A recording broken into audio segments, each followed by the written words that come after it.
E aí, galerinha aqui de Momô na área, professor Moacir Gama, aqui na parceria Sou Mais Online, na plataforma Sou Mais Online. Vou ficar com vocês, galerinha, com História do Brasil. Camarada Matheus, com História Geral, já dando um show aí nas aulas anteriores. E a gente começa o módulo 1, se liga, módulo 1. Nesse módulo 1, eu começo com o contexto europeu, ok? Que vai desembocar na chegada de Cabral e na chegada planejada de Cabral. Então, esse processo aqui, dificilmente você vai encontrar no didático. Ele é muito robusto e exige um pouquinho mais de você. Você que está em casa aí, estudando, registrando, fique esperto, coloca do lado. Isso pode ser um diferencial. Um diferencial para a questão de história objetiva, para você fazer mais rápido. Um diferencial para a questão de história aberta, para a interpretação mais rápida, para o vocabulário. Não pode esquecer disso. E usar determinados argumentos para a redação. Contexto muito longo. Então vem para cá. Ó, se eu vou estudar Cabral, a esquadra mais importante que ultrapassa o Atlântico nesse período, são 13 embarcações, 1.500 homens, representando, trazendo um projeto europeu, beleza, para o que viria a ser Brasil, certo? Então, esse processo ele tem no mínimo 500 anos de existência. E é isso que eu quero que você reflita no final dessa aula. Não isole a figura de Cabral. A ideia não é estudar a figura dele, o que ele representa enquanto cidadão europeu, mas o que ele traz para a história do Brasil enquanto processo histórico. Beleza?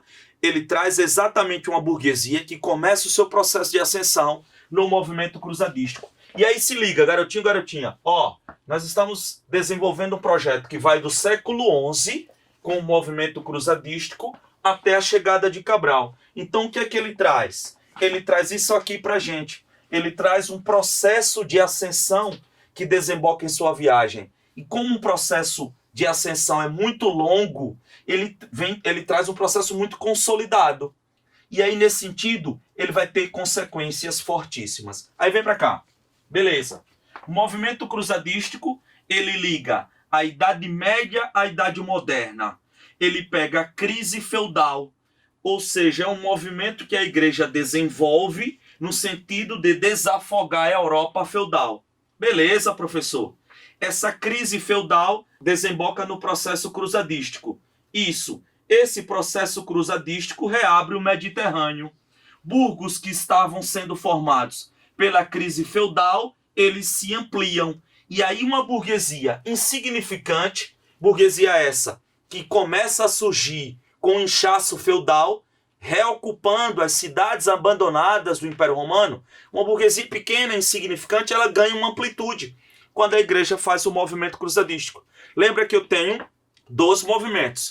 Movimento cruzadístico para o Oriente e movimento cruzadístico para o Ocidente, ou luta da Reconquista na formação de Portugal. Coloca aí no cantinho do teu caderno. Cruzadas do Oriente, Cruzadas do Ocidente. E isso vai gerar a formação de Portugal. Opa, já estou dando uma dica. Formação de Portugal, formação precoce.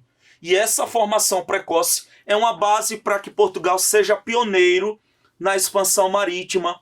E se ele é pioneiro na expansão marítima, isso chega na nossa história, numa ótica europeia. Então volta para cá. Movimento cruzadístico pra gente, pai, pra gente, é a transição mais importante na história do Brasil. Porque é ela que forja a Idade Moderna no processo de ascensão burguesa. Um grupo insignificante na crise feudal ganha uma amplitude quando o movimento cruzadístico conecta o Oriente ao Ocidente. E aí, meu amigo, esse setor burguês insignificante, finito, passa a viver o infinito a partir do momento que se conecta ao Oriente. Beleza. E isso você estuda como? Como é que eu estudo isso, professor? No dia a dia você estuda a ascensão burguesa nessa formatação. O que é essa formatação? É a Idade Moderna, meu filho, que começa com o movimento cruzadístico. E aí eu tenho o quê?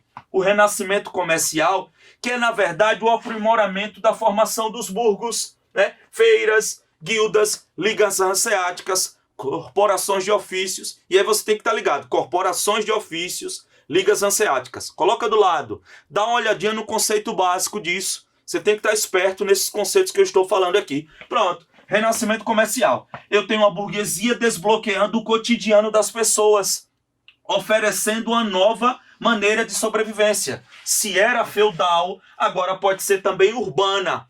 Lembra que você vai ter o processo de êxodo rural com a crise feudal e a reocupação das cidades. Mas essa burguesia dialoga com o bloqueio mental. Lembre que eu tenho uma sociedade medieval feudal predominantemente teocêntrica. A partir do momento que essa burguesia aflora e ganha expressividade com a reabertura do Mediterrâneo, ela está ofertando uma nova cara de sobrevivência. Então ela está desbloqueando o cotidiano. Mas a mente ainda é teocêntrica. É por isso que essa burguesia vai financiar toda uma galera no 300, 400, 500, que é o renascimento comercial. Uma galera que deve desenvolver o antropocentrismo, tirar o homem daquela crença na predestinação, a crença no homem construtor da própria história, detentor do próprio destino. Nesse sentido, é aquele homem que desafia. Aí eu tenho uma burguesia desbloqueando o cotidiano das pessoas, desbloqueando a mente das pessoas, e ela se depara com a burocracia feudal. Se liga? Percebe que eu estou envolvendo muito história geral. Mas, professor, peraí, meu irmão. O senhor está falando de história do Brasil. Eu não estou bem em história geral ainda. Beleza, eu estou dando a dica. Professor Matheus, vai se aprofundar nisso? Vai. E aí você vai entender melhor. Isso é processo histórico. Lembra, a história tem que estar na palma da mão. Não adianta imediatismo. Tem que se aprofundar. Nesse caso, o feudo entra em crise, beleza? Mas existe a barreira feudal, burocrática. Cada feudo tinha um peso, tinha uma medida, tinha uma moeda, tinha uma taxa, tinha um esquema, tinha uma carta de franquia. E aí a burguesia ia para cá, ia para lá. E aí o comércio emperrava, porque existia a burocracia feudal. Nesse momento você vai ter uma aliança, ó garotinho, entre burguesia e rei na formação das monarquias nacionais. E aí bate em Portugal. Primeira nação a se formar como reino. Formação das monarquias nacionais. Beleza, acabou a burocracia feudal. Opa, vem pra cá. Desbloqueia o cotidiano. Desbloqueia a mente. Desbloqueia a burocracia. E aí, o último desbloqueio seria o emocional. Trazer uma religiosidade mais conectada ao comércio, à acumulação. Porque se eu tenho a usura como pecado, se eu crio uma religiosidade conectada à crença com a riqueza, com a acumulação, tipo calvinismo, opa, o que é que eu penso?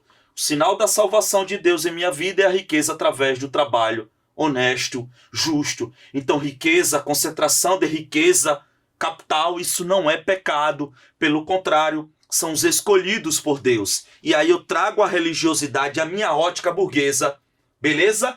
Eu não preciso apenas ser para ter acesso a Deus, eu preciso ter como comprovação daquilo que eu fiz em minha vida. Tudo bem? Aí eu atrelo renascimento comercial, renascimento cultural, formação das monarquias e a reforma protestante. Aí eu tenho o anglicanismo, o calvinismo, certo? O luteranismo. Pronto. E aí a burguesia desbloqueou o cotidiano, desbloqueou a mente, a burocracia e o emocional. Agora a Europa é dela. Se a Europa é dela, evidentemente que essa Europa vai ficar pequena. Qual o passo dessa burguesia? Ganhar o mundo. Esse fenômeno a gente estuda como expansão marítima ou europeização do mundo. É uma Europa que fica pequena para essa burguesia. E aí você, professor, peraí, e Cabral, onde é que entra nessa história? É a maior esquadra a ultrapassar o Atlântico. Ele representa exatamente esse caminho burguês, que apanhou e bateu, apanhou e bateu, apanhou e bateu e seguiu, se consolidou. Quando Cabral, representando esse país que é Portugal, que se forma primeiro, financiado pela burguesia, financiado pelo Estado, pela igreja, nesse sentido, quando ele representa isso, ele não representa apenas um país, ele não se representa, ele representa 500 anos de história em um processo consolidado que começa no 11, garotinho, e termina no 15. Nesse sentido, o que é que eu vejo em Cabral? Eu vejo Cabral trazendo um processo consolidado. E aí, entenda, esse processo não vem para a América para compreender cultura indígena, dialogar com cultura indígena, tentar analisar. Ele vem simplesmente para esvaziar, explorar ao extremo esse continente, para trazer para a Europa, para alimentar esse sonho europeu, consolidado. O que Cabral traz para aqui, ele não traz 10 anos de processo histórico, velho. Ele não traz 50 anos de processo histórico, 100 anos. Ele traz 500 anos de processo histórico. Por isso que é aculturante, uma cultura engolindo a outra. Por isso que é eurocêntrico, etnocídico, genocídico. Ou seja, não existe paciência nem diálogo com a outra cultura. Ela vai ser encarada sempre como inferior, porque o processo que vem para cá é um processo fechado, consolidado, que ambiciona no mundo apenas a alimentação desse sonho. É um estômago europeu buscando essa alimentação no externo, sempre numa visão verticalizada, de cima para baixo. Eu sou civilizado, eu sou superior e você nativo é o selvagem, é o inferior. Então, nesse sentido, o que é que eu tenho? Eu tenho um processo de extermínio físico e cultural no mundo para alimentar esse sonho europeu de 500 anos. Então, vem para cá. Se você minimiza isso aqui, você não está tratando o processo histórico como se deve. O que ele traz para cá não é qualquer viagem, é um processo muito longínquo que você precisa dominar. E com consequências profundas, porque aquilo que vem muito forte, consolidado, se enraiza. E aí você não consegue quebrar. O que é o Brasil do pré-colonial? É aquele que se projeta pré-colonial, que foge ao Brasil numa ótica europeia. Então você não pode minimizar isso aqui. Lembrando, fique esperto, nesse intervalo de tempo, anota aí do lado, anota. Você precisa estudar a formação de Portugal, luta da Reconquista, ou Cruzadas do Ocidente. Você precisa estudar as dinastias, reis e fatos importantes. Você precisa estudar o pioneirismo português e a escola de Sagres. Além da rota portuguesa, lembra lá de Celta, Cabo do Bojador, Cabo das Tormentas, que se transformou em Cabo da Boa Esperança, Índia e Brasil. Esse é o caminho português. Na sequência, os tratados. Toledo, Bula Intercoetera, Tratado de Tordesilhas, Alcáçova, Saragoça, ou seja, são tratados que você precisa registrar. Não escutou direito? Opa, volta aí, anota do lado, beleza? E vá pesquisar, faça essa ponte aí, ok? Então, esticamos aqui e agora, opa, se Cabral chegou, professor, massa, ele chega aqui acidentalmente ou planejadamente? Aí eu confirmo para você, planejadamente. E vou explicar por que ele chega aqui planejadamente. Vou só apagar aqui o quadro e a gente já mola a foice. Beleza? Voltando, galera, como eu havia dito, chegada planejada de Cabral. Olha o termo que eu usei. Se ligou, coloca do lado, velho. Chegada planejada. E aí eu já dou a dica, ó. Abolir 2 termos. O termo descobrimento. Ah, professor, mas eu vi... Opa, deixa de lado. Deixa de lado. Informação ultrapassada. Palavra descobrimento. Vai escrever, quer escrever porque viu no didático tal, no livro tal, coloque entre aspas. Pode comprometer teu texto. Pegou a questão, opa, tá usando esse termo ainda no sentido antigo, questão também ultrapassada. Então fique esperto. Jamais descobrimento. Substitua o quê, Kid? Como assim? Fala lá, conquista portuguesa. Tira descobrimento, usa o termo conquista. Professor, e a palavra acidental? Cuidado, você encontra ocasional ou acidental. Vai ter que abolir. Substitui. Planejada. Cabral não chega aqui de maneira acidental. Ah, mas eu vi, eu sempre estudei assim. Deixa de lado. Não chega aqui de maneira acidental. Chega de maneira planejada. Ok? Então, se ele chega de maneira planejada, é porque já tinha informação prévia. Se já tinha informação prévia, meu amigo, alguém falou. E se alguém falou, é porque conhecia o local. E se conhecia o local, veio. E se veio, veio antes dele. Então, como é que eu uso o termo descobrimento? Beleza. Opa, mas me prova aí, Kid. Vamos lá. Isso aqui são teses de grandes nomes da historiografia brasileira. Então, vem para cá. A primeira prova. O próprio processo que o antecede. Eu falei no início da aula. Você tem um processo de 500 anos de ascensão burguesa.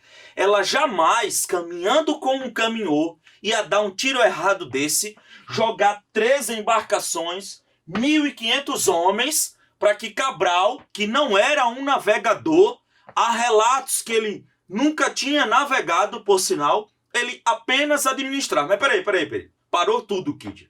Parou tudo.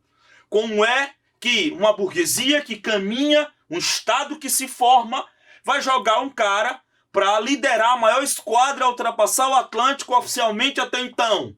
13 embarcações, 1.500 anos. Vamos comparar, peraí. Você está estudando, você precisa de uma comparação, né? Olha lá, pensa na chegada de Colombo à América, no que viria a ser América, 1492, 13 embarcações, 150 homens. Pensa em Vasco da Gama, que chegou à Índia, ó, 1498, 4 embarcações, 170 homens. Aí eu vou para Cabral, hein? 13 embarcações, 1.500 homens. Poxa, por que não colocar Bartolomeu Dias, que atravessou o Cabo das Tormentas? Tá ligado? Para liderar. Ele tava na esquadra? Tava, mas por que ele não liderou? Por que Cabral? Olha lá, coloca no cantinho. Olha lá. Cabral foi usado pelo rei Dom Manuel I para reatar com a nobreza, já que Cabral era o nobre. Como assim? O antecessor de Dom Manuel, Dom João II, ele rompe com a nobreza e interrompe a expansão marítima. Porque a nobreza trata do burocrático. Quando Dom Manuel assume, opa, eu vou trazer Cabral da nobreza para reatar com a nobreza e retomar a expansão marítima. Esse é o projeto. Então a figura de Cabral é utilizada pelo rei com esse propósito. Ele não era um navegador, ele era um administrador. E aí é uma prova. Por que, professor, é uma prova? Porque se Cabral é um administrador, ele segue instruções. E a instrução, na verdade, é de quem navegou antes, pô. Bartolomeu, Vasco da Gama, o Gil, toda essa galera. Então ele não ia aventurar, ele não ia colocar em xeque um projeto desse. Se a burguesia financiou, foi porque, evidentemente, ela analisou bem, ela não ia dar um tiro errado desse, ok? Então, o próprio processo que antecede a chegada de Cabral diz claramente, não tem como ser acidental, um processo de 500 anos que foi planejado e que foi construído. Ninguém ia investir tanto, praticamente o PIB de uma nação, para aventurar. Não, Cabral foi, pegou a maré errada, chegou no que viria a ser Brasil. Não, lembre, estamos dialogando com um processo de avanço científico.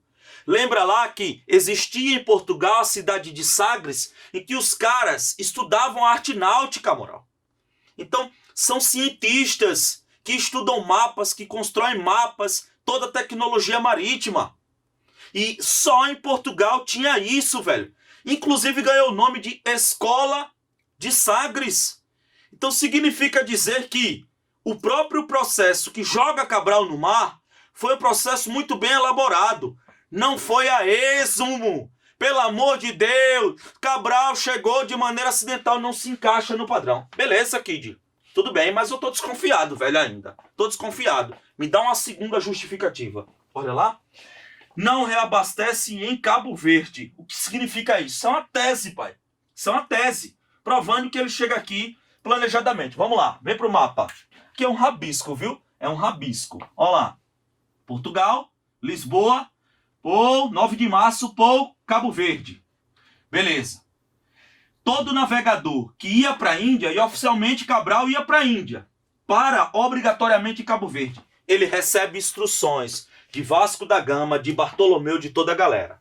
Parou em Cabo Verde, tem que reabastecer em Cabo Verde. Senão não chega na Índia. Beleza. Então, Cabral não reabastece em Cabo Verde. Então Cabral foi tipo loucão. Pirou e disse, não, velho. É tipo um cara que diz, estou em Maceió, vou para Salvador na reserva. Beleza? Vou pirar o cabeção. Não existe isso. Ele parou aqui e não reabasteceu. Opa, peraí. Se a instrução dizia, se sai de Lisboa para a Índia, tem que reabastecer em Cabo Verde, senão não chega. Cabral não é um navegador, segue instruções, representa um processo longínquo e ele vai aventurar. Onde é que cabe isso? Ele vai aventurar. A Europa esperando a bagaça acontecer e esse cara vai aventurar. Sendo apenas um administrador, representando, meu Deus, olha lá, a aliança entre nobreza moral e realeza. É Portugal se reunificando nesse sentido e retomando um projeto que simplesmente forjava o país. Aí Cabral vai simplesmente desdenhar. Não, pô, não vou reabastecer e vida que segue. Mentira, é impossível. Então, nesse caso, olha a versão anterior. Beleza. Cabral sai de Lisboa, não reabastece em Cabo Verde e segue. Qual era o caminho dele? Opa, Índia.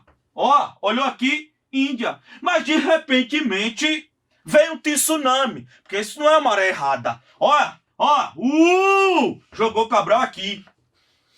Isso é uma maré errada, isso é um tsunami, pô. Aí você vem dizer que, não, ele ia pra Índia. Pegou a maré errada, bateu no Brasil. Beleza. Vamos pegar a versão antiga. Bateu no Brasil. Se todo mundo espera o retorno do cara, o cara tem que chegar na Índia. Meu Deus, olha pra mim. O lucro de Vasco da Gama, que foi em 1498, foi de 6.000%. 6.000. Portugal tá esperando, no mínimo, da esquadra de Cabral, 25.000% de lucro. E esse cara simplesmente disse, não vou reabastecer em Cabo Verde. Segue. É uma aposta muito maluca para quem não era navegador. Aí beleza. Então o cara pegou a maré errada. Qualquer um no lugar dele ia fazer o quê? Ele disse, poxa, erramos, pô. Volta, pô. Sopra a vela. Volta. Tem como? Não. Aí o cara parou aqui, qualquer um no lugar dele. Volta, erramos. Não, ele passou 10 dias aqui. E é turismo, é? 10 dias o cara passa. Depois, Índia. Se liga, para depois voltar para Portugal. Qual o relato oficial? É que ele, sai de Lisboa, Cabo Verde, ia para a Índia, pegou a maré errada e bateu no Brasil. Isso não condiz com a realidade. Falta pesquisa. Lembra, quem relata isso aqui segue a uma escola positivista superficial estereotipada. Aí volta para cá. Qual é a outra observação disso? Veja lá. Todo navegador que descobrir uma área... vou pegar o apagador aqui. Eu descobri a área. E o público? Aí eu apresento a especiaria. Se essa especiaria, evidentemente, o público... Vamos utilizar o termo índio, que é o nativo. Ele olha a especiaria e diz... pimentinha, perelê. Ele conhece o negócio, alguém já passou aqui. Mas se eu ofereço a especiaria, que era uma moeda de comunicação universal para a época, se eu ofereço a especiaria e o índio diz, reage, oxe, que é isso, mais ou menos? Ninguém passou aqui. Beleza, eu tenho dúvida. No caso de Cabral, ele não ofereceu a especiaria. Se ele não ofereceu a especiaria, exatamente, ele não tinha dúvida. Se ele não tinha dúvida, é porque alguém falou antes. Se alguém falou antes, ele não chegou aqui de maneira acidental, chegou de maneira planejada e, portanto, não descobriu. Beleza? Então, nesse caso, sem especiarias. Sem o padrão de pedra. Cheguei, descobri uma área. Eu vou pegar uma pedra que simboliza a área e vou entregar ao meu rei. Isso é marco de pedra. Ou padrão de pedra. Isso não é invenção de professor, isso é tese. Eu apresento, se eu descobrir, meu rei, esta é a pedra do local que eu acabei de descobrir e que agora lhe pertence.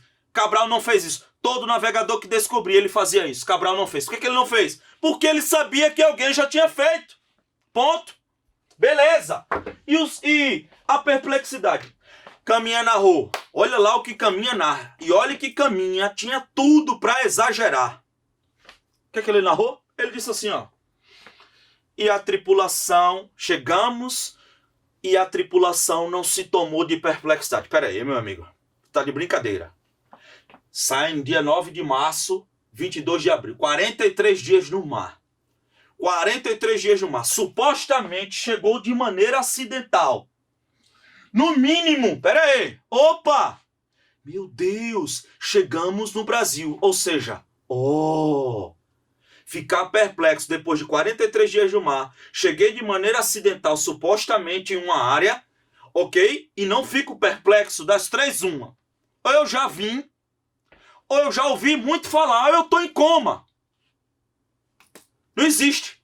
43 dias no mar, se deparar com o Brasil e não ficar perplexo, foi tipo assim, olha como é murcha essa versão, tipo assim, depois de 43 dias no mar, meu Deus, morre, mas não morre.